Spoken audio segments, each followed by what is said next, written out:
नमस्कार जी सुपर साहब। हाँ जी नमस्कार जी।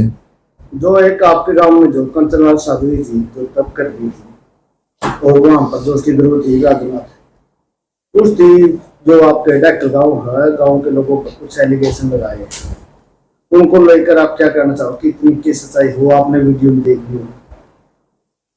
देखिए सबसे पहले तो सभी दर्शकों को मेरी तरफ से राम राम। तो जो एलिगेशन लगाए थे वो मैंने देखे हैं। उन्होंने कहा है कि गांव डाकल की तरफ मेरे मतलब 4 लाख रुपए या वहां से मैं 4 लाख रुपए का अट्टा में आई हूँ। तो जो भी समाज है नहीं वो बुद्धिजीव है। सारे समाज को पता है कि उसने यहाँ 31 दिन तक तपस्या करी और कम से कम भी 50-60 हजार रुपए डेली आते थे। जो भी वहां पर सेवादार थे वो गांव के थे। आज मैंने उनसे कन्फर्म भी किया, उन्होंने बताया कि कम से कम 50-60 हजार रुपए तो आते ही आते थे, क्योंकि जो 30-35 हजार रुपए 10-10 20-20 के देने वो इकट्ठे हो जाते थे हमारे पास। उसके अलावा 500-500 के भी आते थे। तो आप सभी को पता है कि 31 दिन के अंदर नहीं 20 लाख रुपए का नेट इकट्ठे हो जाएंगे। अगर 50 हजार रुपए डेली के लाओ तब भी 15.5 लाख हो गए। 3 लाख रुपए था जो एक वो गाड़ी वाला धागा बना गया था वो देके गया, पूरी वीडियो वायरल है। उसके अलावा भी उसको काफी नोटा की माला भी डली है, डोलरों की माला भी डली है। किसी ने उसको चांदी का गिलास दिया है, किसी ने कड़ा दिया है, किसी ने उसको चांदी का मुकुट दिया है। तो इन चीजों से आइडिया आता है कि उसके बाद 55-60 लाख रुपए इकट्ठे हुए हैं और 55-60 लाख रुपए में से उसने केवल 2,80,000 रुपए दक्षिणा के रूप में साधुओं को दिए हैं।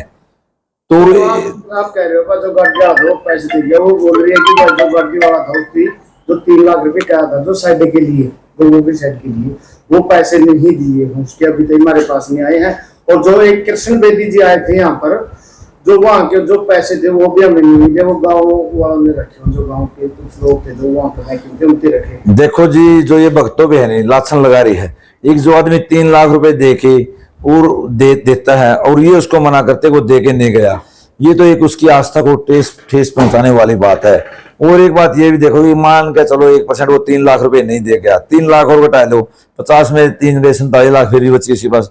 और 47 लाख में 3 लाख रुपए इसने साधुओं को दे दी, जबकि दिए 280 हैं, फिर भी 44 लाख रुपए दे गई। और मैं तो दावा करता हूँ वो हमारे सामने बैठे अपने कॉपी पेन लेके डेली कितने पैसे आए कितना खर्च हुआ, अगर उसके 20 लाख रुपए भी गाँव की तरफ निकलेंगे तो मैं देने के लिए तैयार हूँ। तो कृष्ण बेदी जी आज जो वो पैसे कोई गांव के पास आए हैं कि नहीं आए? नहीं जी, वो तो ऐसे ही गुमराह की बात है, उसके ऊपर मैं कुछ नहीं कह सकता। वो कहाँ गए कहाँ आए कैसे दिए, ऐसा कुछ नहीं। फिर ये बात राम राम की क्या प्रतिक्रिया इसको लेकर, क्योंकि जो इस प्रकार के एलिगेशन लगाए हुए हैं जो गांव में राम कुछ लोगों पर बाकी क्या कार्रवाई होगी इसके बारे में आपने कोई उनसे मिले थे? नहीं मिले तो नहीं है। देखो जो है साध्वी यहाँ से काफी पैसे इकट्ठे करके ले गई है। जिस दिन भंडारा था नहीं, भंडारे के दिन भी है नहीं, वो एक बड़ा सारा संदूक ले थी जो अपने बाण बेटियों को शादी में मिलता है, वो पूरा का पूरा संदूक यहाँ से पैसे का भर के ले गई है। जबकि मैं उसको कहता था कि 5 लाख रुपए ले लेता हूँ और संदूक के पैसे मन दे दे, वो जवाब दे गई। वो क्या मैटर क्या था कि यहाँ साधुओं को देने के लिए उसके पास दक्षिणा के देने के लिए पैसे नहीं थे, कि वो पैसे तो अपने घर पे रखे या बैंक अकाउंट में जमा कराई। वो जिस दिन भंडारे दिन के दिन पैसे आए उसके पास 2,80,000 रुपये वही ले रही थी।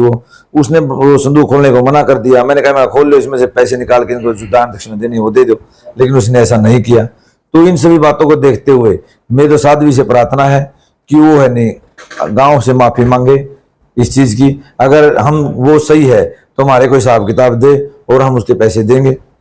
तो एक बार वो 4 लाख रुपए कह रही है कि मैंने 4 लाख रुपए कर्जा उठा के साधुओं को जो मैंने दक्षिणा दी है।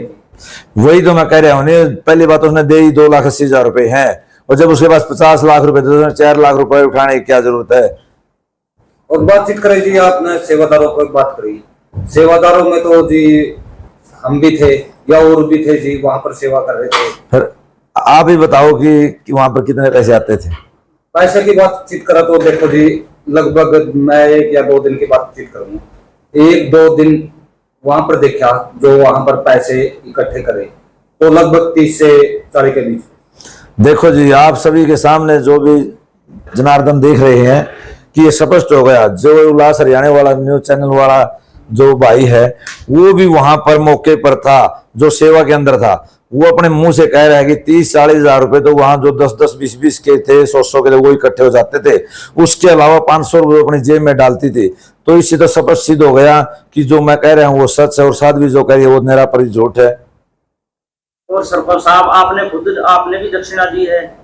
हाँ जी, जब भी वो यहाँ से विदा हुए हैं तो मैंने गांव की तरफ से तीनों को 21-21 हजार रुपए दक्षिणा के दिए। उनको नहीं, साधुओं को भी बाद में आपने दक्षिणा दी है? तो हाँ, साधुओं को बाद मेरे ज्यादातर पैसे दक्षिणा में लगे। नहीं, बात ऐसे है जी, उसने स्टार्टिंग के अंदर रुपए दिए 1,30,000 रुपए, 10-10 हजार की 3 गड्डी, 2 50-50 की।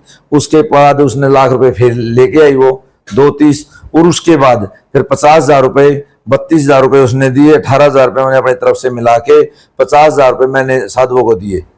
उसके तो ये लगाओ कि मान ले 1,30 और 2,30 और 32, 2,62,000 रुपए ही लगे हैं उसके। तो 18,000 रुपए जो मैंने लगाए थे वो मैंने ना साध्वी से लिए, ना गांव में जो चंदा इकट्ठा हुआ था ना उससे लिए मैंने। तो वो जी वीडियो में बता रही है कि 6,000 साधु आए थे। क्या जी गांव में 6,000 साधु के करीब आए थे बनाने? वो तो आप भी वही मौजूद थे। 6,000 साधु, आपको पता है कि जनसंख्या बहुत ज्यादा हो जाती है 6,000 के। वहां पर लगभग 2,000 साधु आए थे, 2,000 से ऊपर साधु नहीं थे, क्योंकि बाकी पब्लिक, अगर साधु ही 6,000 हो जाते तो पब्लिक तो लाखों में होती। वहां टोटल पब्लिक ही 40,000 थी, तो साधुओं की संख्या वहां लगभग 2,000। हाँ जी सरपंच साहब, जो राजनाथ है वो अपने पर जो गांव पर आरोप लगा रही है कि जो वहां पर पर्ची कटे करती, वो ग्राम पंचायत के काटे करती।